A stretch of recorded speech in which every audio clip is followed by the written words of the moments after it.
Hi everyone, welcome back to the channel after what has been undoubtedly one of the great weeks of my life. I wanted to get Sean from Spurs Talk Show on to find out about his week out in Bilbao and at the parade and everything else. So welcome, Sean. How are you, mate? Are you as hungover as I am?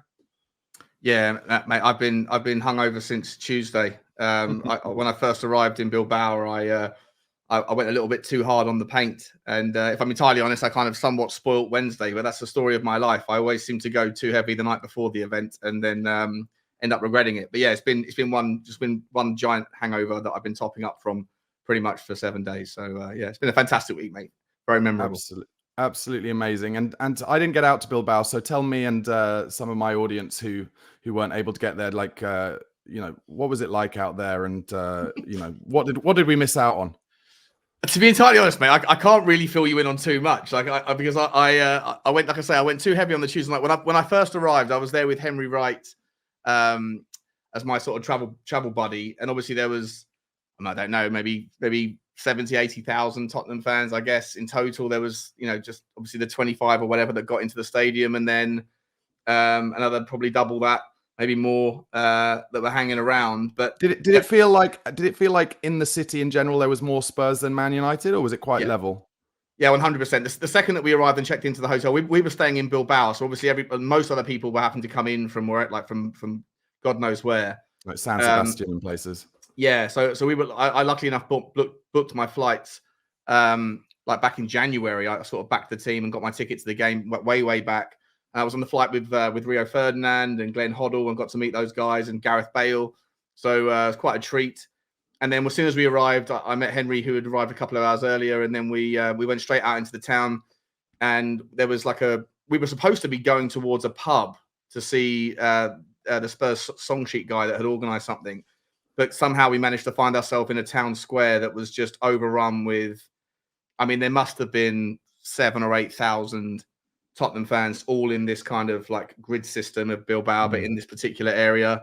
But to get there, we had to walk through, a large, maybe 15-minute walk to get around Bilbao. And we went, I saw maybe 2 or 3 Manchester United pubs, but it was sporadic. There was really, like, the numbers were just, in terms of that particular evening, that the numbers were, it was all Tottenham Hotspur. It was wildly oversaturated with Tottenham fans.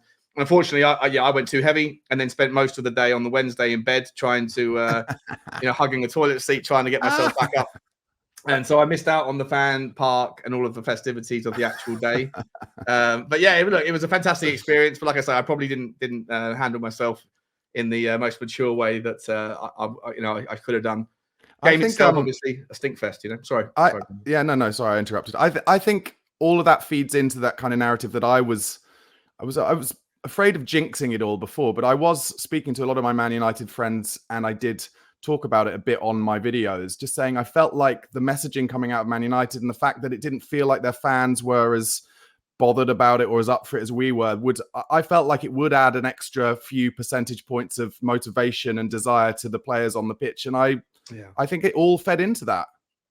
Yeah, I completely agree. I think it was the tale of two teams. I think one team, obviously, it was so massive. We haven't been there. We haven't had a European trophy opportunity for 40 years. Sorry, not opportunity, a European trophy success in 40 years. Look, I would make the argument, if I'm entirely honest, that I think that it was noisy. I mean, I didn't really experience the vibe on Wednesday, but the stadium, I think, was noisier than Madrid.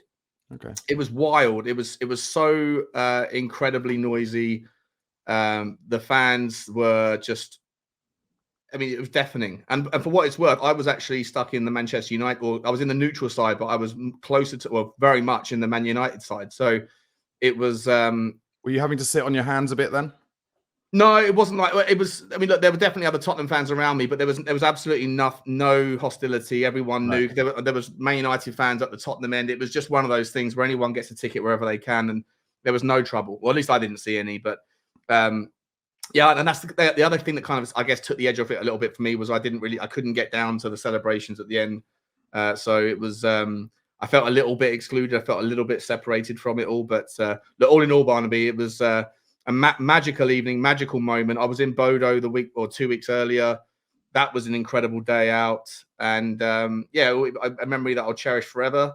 I just wish that I'd handled myself and handled my my alcohol toxicity levels a little bit better on the night before. But apart from that, mate, look, it's a brilliant management of the moment by the players and Big Ange, and there was so much riding on it, so very much riding on it. This summer now has given us the opportunity to kick back into gear where we were 4 or 5 years ago, and I really hope that everybody at the club, including the owner, sort of feels that energy that we've all felt over the last sort of 7 days, and that it's not just something that we all want to see more of more regularly, but we actually can if the owner, who for the first time, felt the magical moment of that winning adrenaline, and hopefully he'll sit there and see this opportunity right now and maybe change his habits, his prior habits, and give us what we need, whoever that's for, and whatever that looks like, to really have a crack next year, because this is a chance for Tottenham to get back amongst the big boys and stay there. Yeah, I completely agree. I just wanted to ask, talk a little bit about the game. Obviously, if you listen to any of the pundits and all of the podcasts since the game, everybody just talks about how horrible it is. But what has surprised me a little bit is that nobody has really mentioned about how I feel like Tottenham wanted it to be that kind of game. Because I think we talked about it before. I've certainly talked about it on my channel in the week before. I've watched a lot of Manchester United this season, and actually in the last few seasons, and they always struggle against deep blocks. They always struggle against teams who set up tight and narrow and make it hard for them to play through. They want teams to come at them. And we said, no, we're not going to do that. So when everyone's talked about, it's the worst game of football, and almost like a little bit of a kind of angle of, do they even deserve to have won it because they played so badly? I just felt we were in control of it on our terms throughout the entire game, and that should have been given a little bit more credit. Yeah, 100%. I think when you came on my channel last week, Barnaby, I think we both said it's probably going to be a stinky game, and it will either be 0-0 or 1-0 to Tottenham. I think we both went with. So, we sort of saw it coming. I don't think Amorim did, and I think that was really naive on his part. I remember in the build-up to the game, he said, we know how Tottenham are going to approach this. And I was like, I'm not sure if anyone knows. No Tottenham fan seems to know, because the fact that the 3 prior games in the season we had played with that Ange, I hate saying it, but the Ange ball version, and we beaten them 3 times, then there was that chance where you think maybe Ange is going to go, I've beaten them 3 times, never the third without the fourth. Let's stick to what we know and what has worked there. But then also we know that in Europe, he hasn't gone that way. And then the fact that Decky was missing and Maddison was missing, and he decided to go in that sort of more structurally competitive and compact midfield with Pape Sarr, who, by the way, I thought had a really good game and one of his better games of late. It played out the way that you and I both suggested it probably would. But I think Amorim maybe took, I don't know why he was so sure that we were going to do a certain version of ourselves, because I didn't find any Tottenham fan that was entirely confident on what version of Tottenham we were going to see. But look, at the end of the day, my praise goes to Ange for figuring out the method to get the outcome. The only sort of frustration, I guess this isn't really the time to be kind of critiquing and criticizing, because it doesn't matter. But I would say that, it was weird, as much as I listened to him for 2 years say it's who we are. We're not going to change. I'm going to die on that hill. Until it mattered. When it mattered, it wasn't who we were. It was something entirely different. And we sort of forewent all of those prior aspirations to be an attractive model of football to just get the job done. And I've got no issues with it, but I just have an issue of thinking, well, if we were so easy just to dismiss all of that kind of philosophy when it mattered, then did we need to really die on that hill for 2 years? And if we had embraced some of that magic from the European version of ourselves into the league, then we didn't need to finish 17th. We could have had a much more impressive league campaign as well.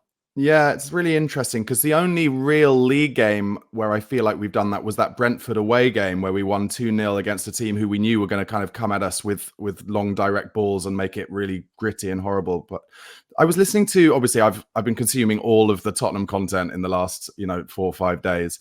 I think it was maybe the Times podcast I was listening, where they were having an argument about this very subject. And one of them said something that maybe I'm willing to allow myself agree to kind of get Ange a little bit off the hook from exactly what you were just saying there, which is it was all about instilling that philosophy over a long period of time so that the players know exactly what it's all about. So that then at just the most important time, he's able to say, okay, I know that this is your default setting now.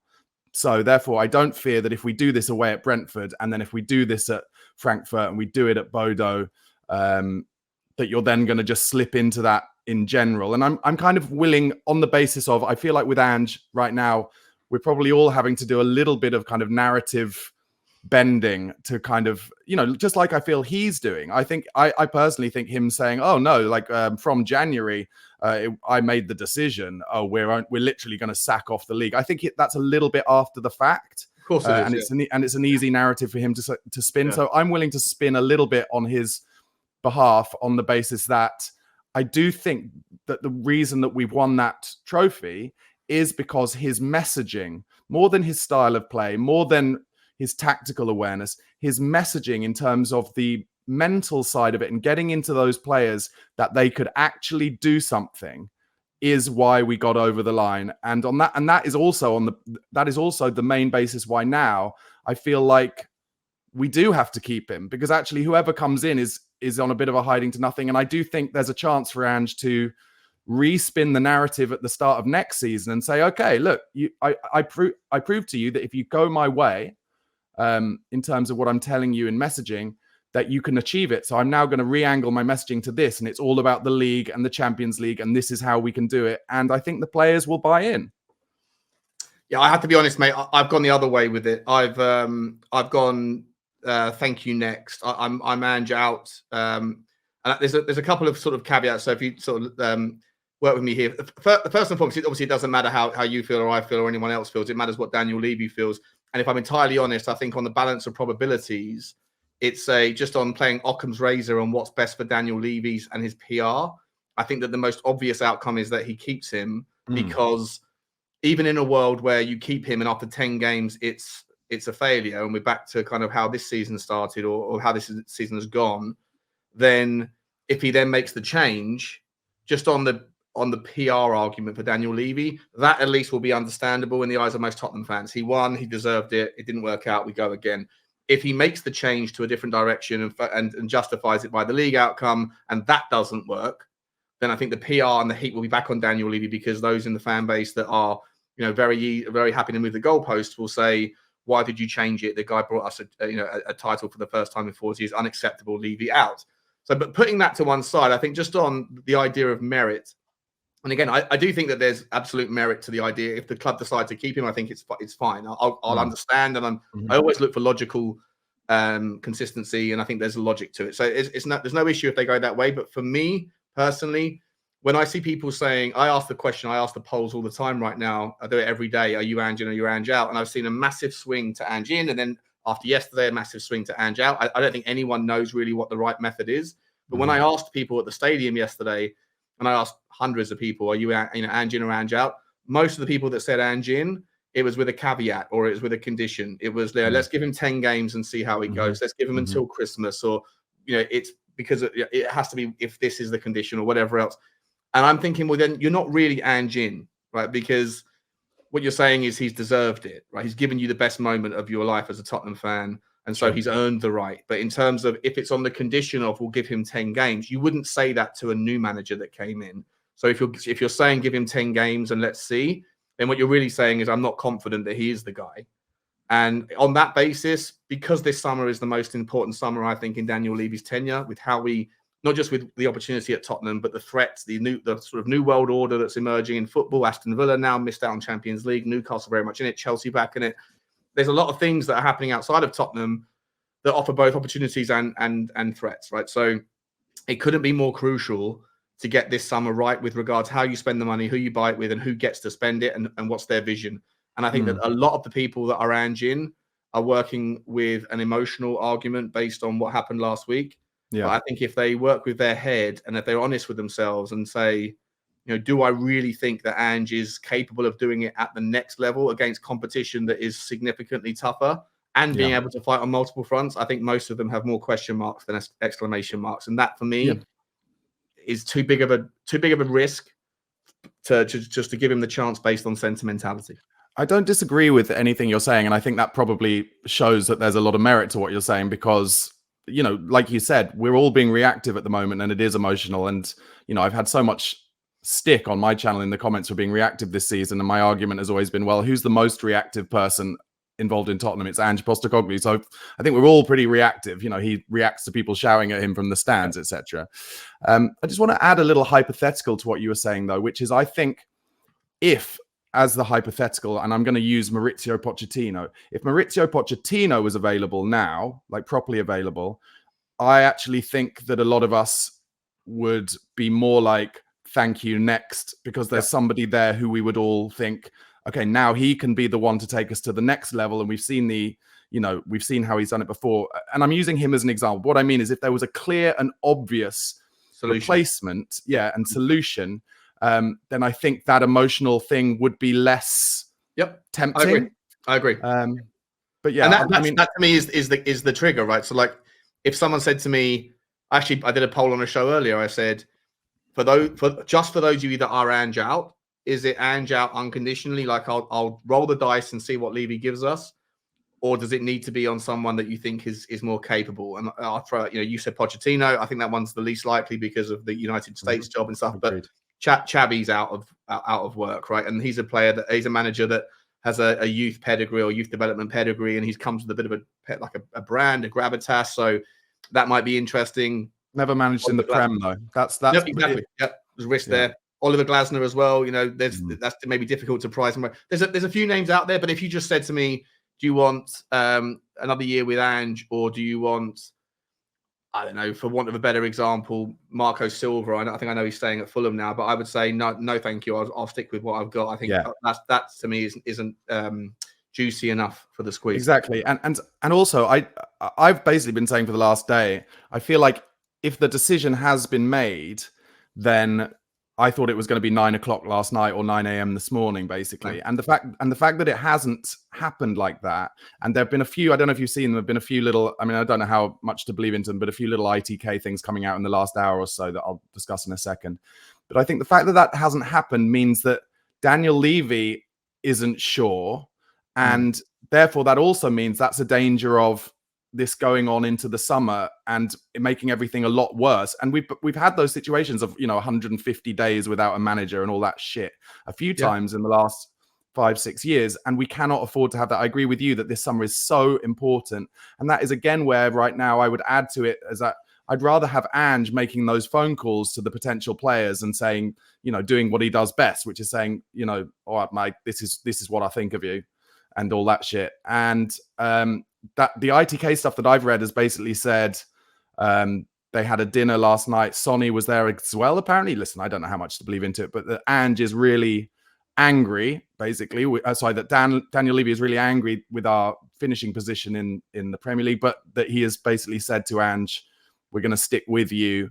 And I think the alluding to the idea, or at least these tweets that I've seen are alluding to the idea that it will be a bit of almost like it was at the back end of this season. Like you are being given a short amount of time.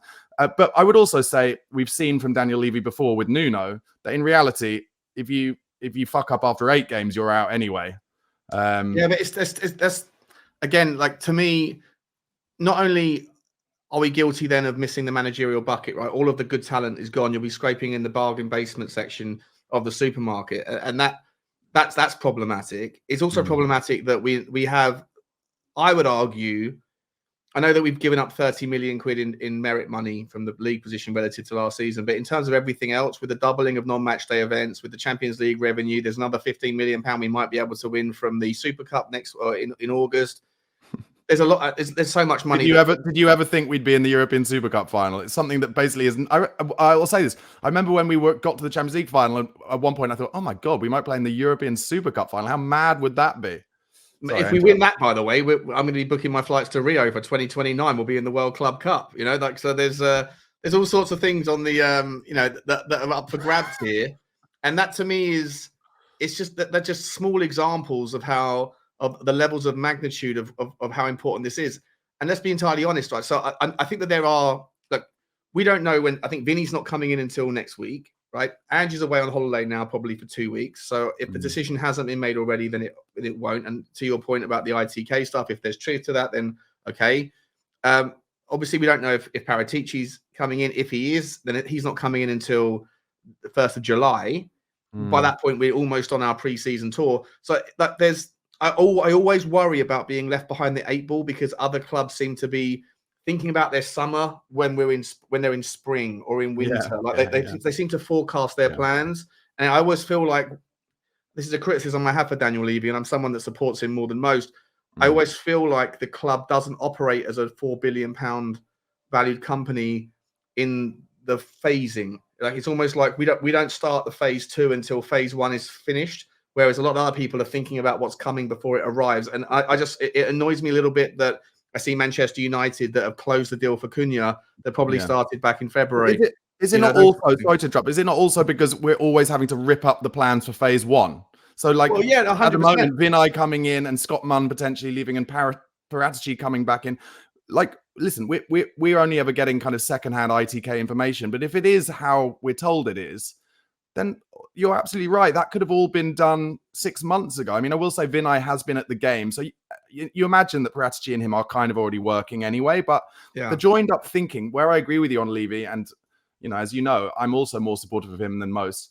But the way that the optics come out of that club is always so bad. It doesn't always look like we're, like you said, we're a £4 billion company who are kind of dealt with like a market stall, basically. 100%. And I met someone. I met a girl in a bar in Margate once who said she worked at Spurs. She worked at Spurs for like 15 years, and she said you would not believe. You probably imagine, as a Spurs fan, that they really know what they're doing at the top of a huge company like that, and they don't have a fucking clue. Yeah, and it's like, and it looks like that, and it does really frustrate me, especially as, you know, I think I must have mentioned on my channel 24 times since January that regardless of the outcome, you know, it's not that complex to have, you know, like, you know, one folder with option A, one folder with option B, contingency plans based on outcomes. Like, it doesn't take you to know to know the outcome of the final, to know whether you want Ange in or out. If either you could sit there and say he's gone regardless, or he stays regardless, or if we win, he stays. If we don't, he goes. And then don't you think there's a high chance though that Levy has been absolutely shocked and surprised by the fans' outpouring of support? Possibly, but as I say, this is one of the things I said yesterday. I think Daniel Levy needs to read the room, but I think he might be guilty here of reading an inaccurate room, because I think a lot of people are. Here's a case in point, right? So I think people are very caught up in the emotion right now. But I when I heard Ange Postecoglou, and this is not trying to be a slating of Ange Postecoglou, but he's clearly a salesman, right? He's very, very good orator, very good at finding the right words in the right order to get the message across. The problem for me is that his tactical deficiencies, in my opinion, are overcompensated for by the message in the moment. However, once you pay attention, you start hearing all of the things that he said that didn't come true, and he wants you to remember the thing that he said that did. He said, I told them, they didn't listen, and everyone's like, yeah, I was listening, Ange. I remember when you said that season 2 was a title challenge. I haven't heard that one from you for a while. I remember when you said that he moves the goalposts. I remember when you said that finishing 10th and lifting a trophy wasn't a good season. Now you're saying that finishing 17th was part of the Grandmaster plan. So true. You know, I remember when you said we had too few games to explain why the first season was a bit of a frustration. Now it was too many. I remember you taking credit for Jed Spence. I remember everything that you've said. I remember all of it. And essentially, you know, when you say everything, then you're going to say something right. But if you expect everybody to forget about the 100 things that you said that didn't come true, then I'm not one of those people that's going to forget those things, right? So it comes across a little bit insulting to me that he wants us to remember only the thing that he said and celebrate it like he was never wrong. He's been wrong about 100 things, and one of them, he said, he always wins in his second season. Congratulations to him, he did. But on that basis, I now see a guy that I can't buy into the one thing that he's brilliant at. He is a brilliant PR spin doctor, But I've now lost interest in that stuff because he'll say this thing now, and then when that's no longer relevant, that's no longer true, then he'll move the goalpost the next time. And so the only real like absolute A+ part of his game that I think is incredible is his words. And now I see through it. And once you go through that Overton window, Barnaby, it's very difficult to come back the other side and not see what I now kind of concede to be a BS artist who's just very, very good at telling you what you want to hear to make everything okay. And that I think is no longer okay for me. That is it is an incredibly strong argument, actually, I have to say. And actually, as it's almost like I've been suckered in by the romanticism of the last few days, because I've forgotten all of that stuff, and I've literally kind of just drunk the Kool-Aid. I guess the only thing that I come back to again is that, I mean, I haven't read anything about Marco Silva saying he's staying or whatever, but if I think about Marco Silva as an example, taking us into that Super Cup final, which will be our first game of the season, I'm like, I think I'd probably prefer to stick with the bullshit artist for now, in the thoughts that maybe he can set them up in a pragmatic defensive way, earn the right to then maybe play.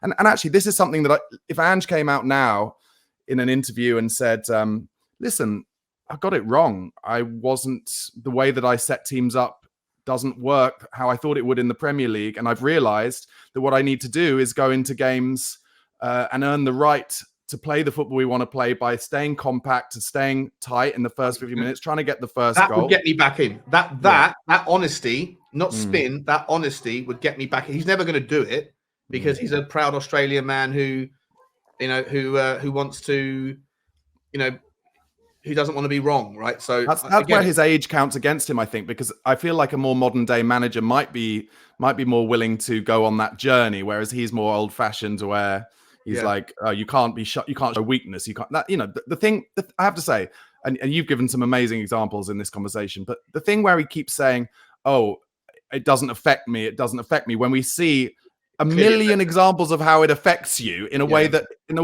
other managers don't do. That I find embarrassing.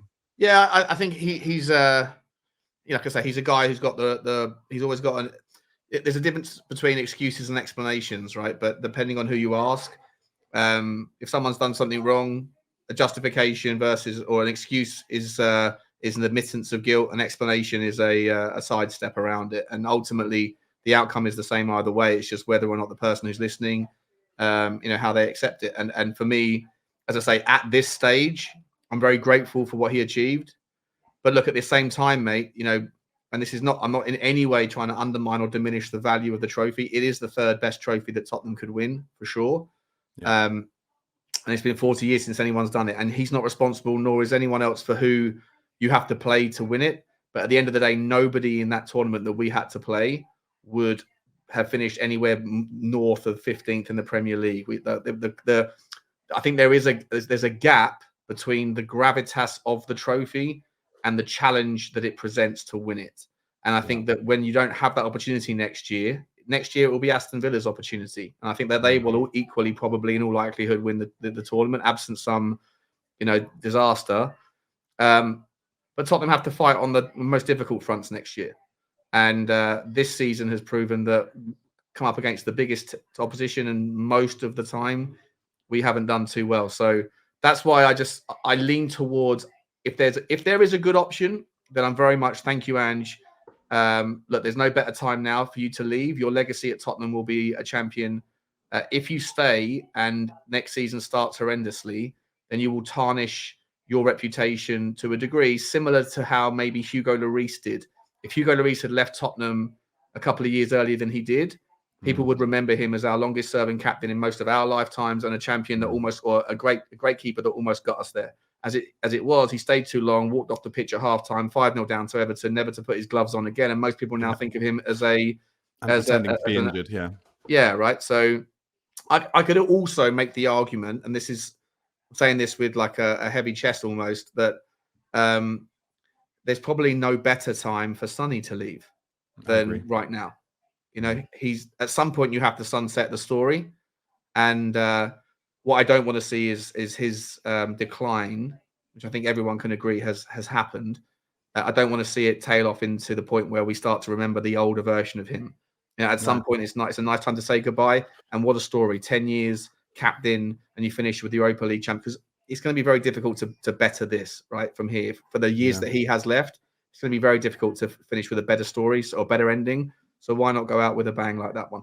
I completely agree. And actually, if it comes out that there was any truth to that story, that the dinner had Sonny there as well, I would be really surprised, because I also think, like, I think there's some positivity to it. It's like, okay, get the captain there and really find out in front of the manager how supportive the team are of him in reality. But then also, I think there is surely a good chance that Sonny's thinking this would be the right time to go. I just want to ask you one more question based on what you were just talking about again, about if there was another option. Do you think Daniel Levy or his representatives, or Paratici or Munn or Vinay at the moment, do you think they're talking to other managers or their agents? And if Glasner showed interest in coming, would that be a one for you? Because he's the only one I look at now, whereas I look at with his experience of taking Frankfurt to win the Europa League and of having won the FA Cup.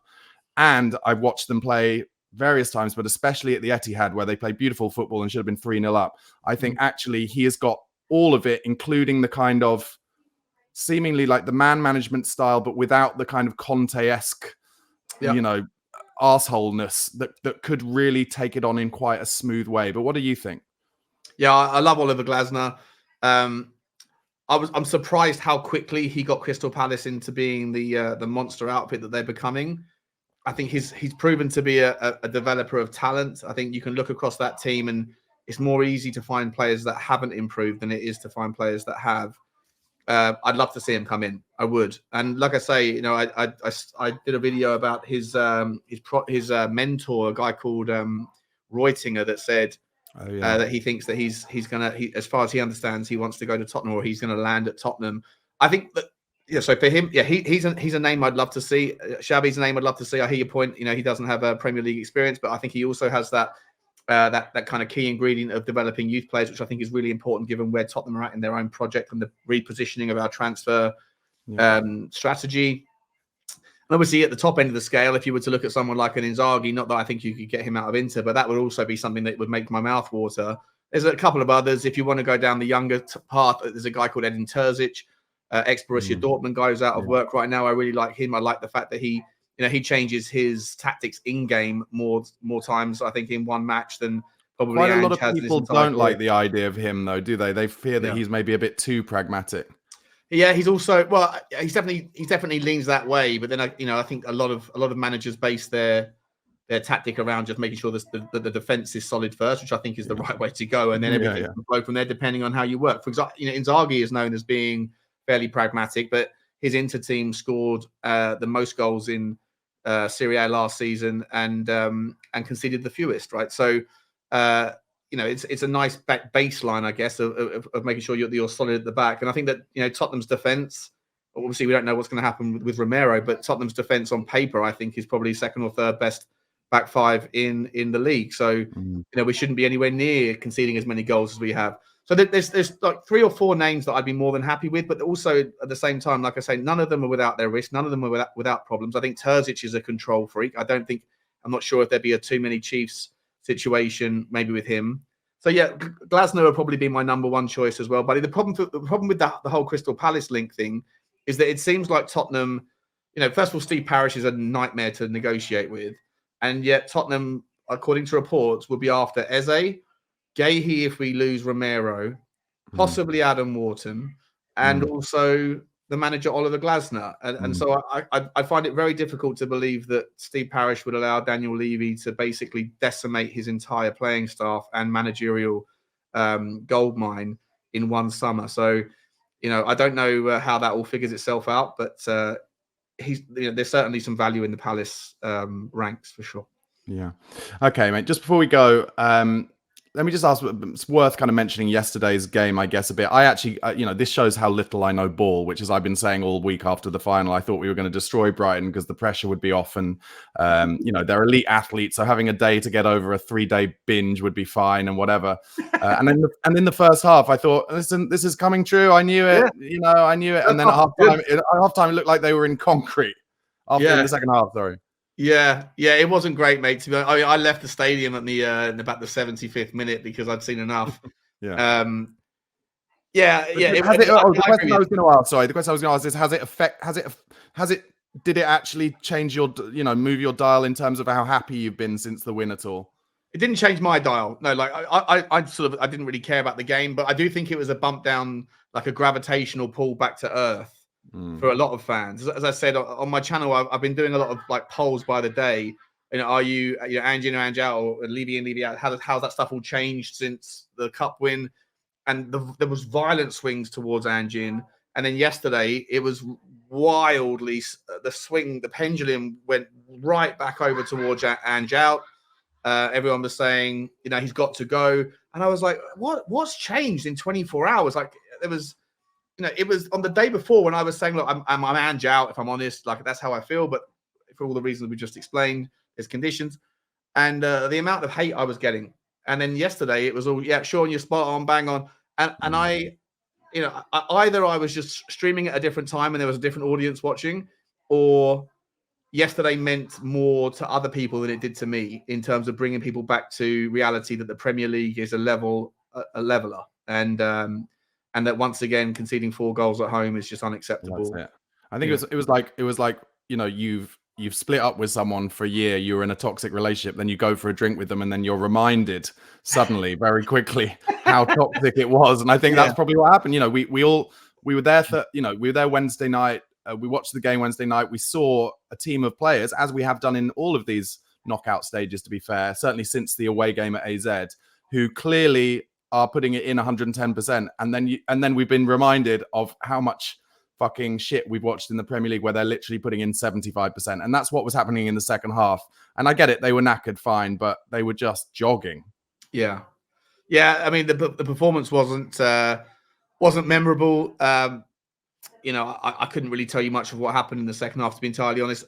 I think that, yesterday was, it was just a perfect summary of the season, right? Like good in moments, but ultimately, walked through at times in that second half. So easy to play through, yeah. Yeah, and that to me is, like I say, when you compare the quality of our defense, like I would make the argument that our defense is the strongest section of our squad, and yet, the second that we get sort of penetrated once, it seems to be open season. And I don't care about yesterday; it's irrelevant. But what I do care about is whether or not the club are looking at and are caught up in the moment and the energy and the emotion, because the magnitude of it was massive. It was a momentous occasion, but it was a moment.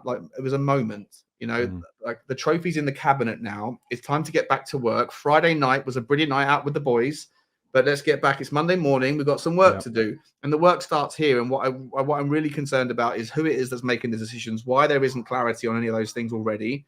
As we spoke about earlier, it just doesn't reek of really efficient, well-oiled, joined up thinking. Yeah. And the fact that we don't have Vinny in yet, and if Paratici is coming back, there's again no clarity there, then we have to wait another month. Ange's on his hollypops, and you have teams like Manchester United that have already signed Cunha, and as far as I'm hearing today, are close, if not in discussions with 2 other players that I would love to see at Tottenham in Mbeumo and Liam Delap. And I'm sitting there thinking, these guys finished 16th or 15th and they lost the Europa League, and they're like, anyone would think that they were the team that won it, because and they haven't got any money, they're broke. So why am I hearing that Liam Delap is on a list of Chelsea, United, Everton and Newcastle, and Tottenham haven't spoken to them? Liam Delap would be wonderful at Tottenham. He would be a fantastic addition. Why is it that £50 million gets Man United and Mbeumo, but yet we're not looking at him? Like, why are we waiting? What's going on? Like, the hangover can stop now. The trophy's in the cabinet, as too should be our focus from last season. Now it has to be what's next. And if we're not careful, Barnaby, then we will be behind the 8 ball when we don't need to be. Yeah. Sean, listen, I completely agree. I think that's definitely food for thought. And I just hope that over the next few days, or certainly in the next week, they have to give some clarity on what's going on. They really do, one way or the other. I personally don't think it can just be, oh, we don't hear anything, so Ange is still in the job. That there has to be a way of telling us what's going to happen, and I really hope that comes in the next week. And when it does, let's talk again. Let my audience know where they can find your YouTube channel and social channels. Make sure you subscribe to Sean's stuff. So good. Yeah, thanks, buddy. Yeah, Spurs Talk Show, all one word, at Spurs Talk Show on YouTube and Twitter. I'm not on any of the other socials. I also have a second channel for football finance called Sean Butler TV. And if you are interested in non-Tottenham specific stuff, then Johnny H and myself have a third channel which we're just getting going with called Football Inc., which is also available on YouTube. Fantastic. Guys, make sure you go over to all those channels, give them a subscribe. Also, do press like on this video if you haven't already subscribed to my channel. I'm going to be starting with the daily transfer talk videos later this week. Always, of course, starting with Tottenham Hotspur's latest transfer rumors. We've got to hope that someone will come in. But thanks for watching, and just keep basking in the glory of being the Europa League champions.